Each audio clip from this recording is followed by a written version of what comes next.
vidéo Garden Tour qui arrive bien après le début de saison, qui arrive quasiment à la fin. Je suis désolée d'avance, mais je n'ai franchement pas eu le courage avec les températures qu'on a eues de vous le faire avant, et à chaque fois que j'y pensais il faisait pas beau, ou il faisait trop sombre, donc vraiment désolée. Je sais, j'ai pas vraiment d'excuses, j'en cherche, c'est tout.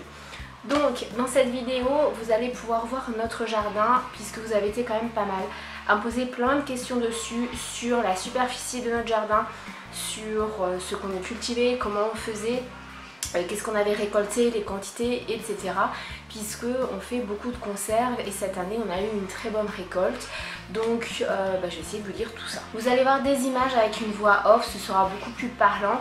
Mais avant de vous laisser donc avec ces images là dans le jardin, je voulais vous donner quand même quelques informations. D'abord par rapport à la façon en fait de cultiver, de travailler la terre. On a un micro-tracteur, on a une fraise, on a vraiment tout ce qu'il faut pour vraiment travailler la terre, retourner la terre, etc. Donc ça nous facilite quand même beaucoup la tâche, étant donné qu'on a un jardin qui est quand même assez grand. On ne l'a pas exploité à 100% cette année, puisqu'on s'est concentré sur certains légumes et ça a payé, puisque quand vous allez voir, ça fait deux puisque dans la même phrase, c'est un peu trop. Vous allez voir, les quantités sont plutôt pas mal. Si vous me suivez sur les autres réseaux sociaux, vous avez pu voir qu'on a eu quand même plusieurs tomates qui chacune faisait plus d'1,2 kg, donc 1,2 kg une tomate, c'est plus de la tomate, donc on est quand même super content. Et des plants, des graines, etc. On a essentiellement fonctionné par donc qu'on a échangé contre des services, etc. d'autres personnes, mais surtout qu'on a trouvé en Espagne. Alors c'est pas du bio, mais on a quand même fait attention de ce côté-là, étant donné qu'on n'a pas du tout mis de pesticides, d'engrais ou je ne sais quoi. Il n'y a eu uniquement que de la bouillie bordelaise en fait, pour éviter quand même trop les maladies sur les tomates et tout ça. Vous allez le voir dans les images, il a quand même bien morflé, puisque ça fait à peu près 2-3 semaines que la maladie est arrivée. Donc les tomates là c'est fini, on récolte les dernières. Les cornichons c'est pareil, les haricots commencent aussi à faire un petit peu la tronche. La maladie est arrivée, on n'y peut rien, voilà, mais on a quand même eu une très bonne récolte. Bon, faut quand même que je vous dise, le bruit que vous entendez au fond, ce sont les oies qui n'arrêtent pas de brailler. Et enfin, concernant donc les quantités, j'ai essayé de faire au mieux, c'est vraiment approximatif, je pense à 5 kg près. On est bon. Pour les haricots, alors les haricots, je comptabilise ce qu'on a congelé, mais également ce qu'on a mis en bocaux.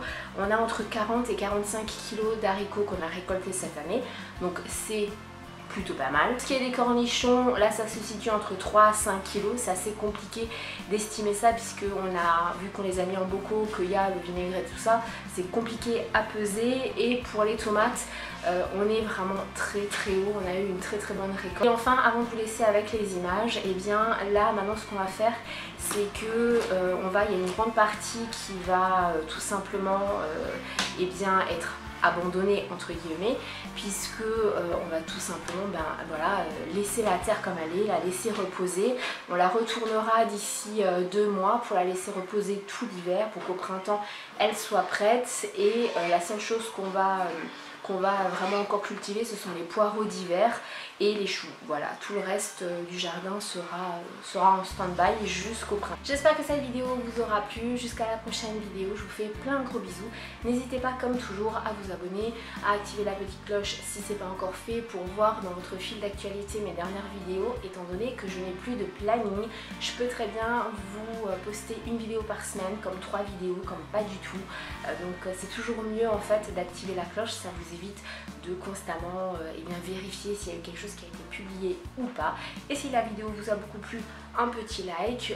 Les trolls, pas de soucis, mettez un pouce vers le bas, mais mettez-moi au moins en commentaire pourquoi vous l'avez mis. Puis je vous attends justement en commentaire juste en dessous pour discuter, pour échanger, pour donner les astuces, etc. Parce que c'est toujours bon à apprendre. Je vous fais plein de gros bisous. Je vous aime. Alors voilà la vue d'ensemble du jardin, avant qu'on y soit réellement, avec la piscine sur le côté. La chose qu'on voit, donc à droite du jardin, hormis les bâches et les bambous qu'on avait utilisés durant la journée, ce sont des cornichons qu'on a rajoutés le long de la clôture parce qu'on n'avait plus assez de place et des courges au fond. Première partie des tomates qui ont été mises sur bambou et attachées avec de la ficelle. Voilà, il y avait 2 rangs au milieu, on avait mis des blettes, il n'y a qu'un plant qui est venu, qui a résisté. Pourquoi mettre les tomates sur des bambous et avec de la ficelle? C'est juste pour avoir une meilleure rigidité qui ne casse pas. Comme je vous l'ai dit dans l'intro, malheureusement la maladie là est arrivée, donc on arrive à la fin des tomates. Bon, on a quand même eu une bonne récolte.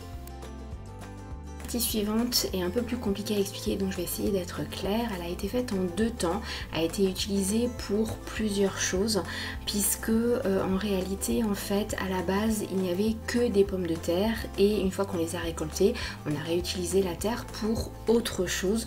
Je vais vous détailler ça dans les différentes parties. Donc la première, la deuxième partie et la troisième.